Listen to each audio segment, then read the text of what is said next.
So dahil maulan, ayan, gusto ko ng sabaw. Yan, batchoy, ang aking hinanda ngayon. At ito ang aking mga rekado. Yan. So ginisa ko lang yan sa sibuyas, bawang at luya. Tapos naglagay ako dyan ng patis para kung saan ko igigisa yung pinaka baboy natin. So, kailangan mag-golden brown siya or alam nyo na nakapit na yung ating mga rekado dun sa baboy. Katulad ng ganyan.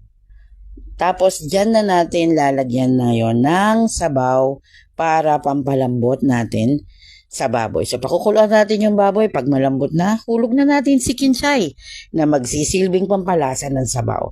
Nilagyan ko na rin yan ng asin. Tapos, sa huli ko, hinuhulog yung atay at ang lapay. Kasi madali lang naman sila maluto. So, konting paminta, pagkulo, handa na ang ating batchoy.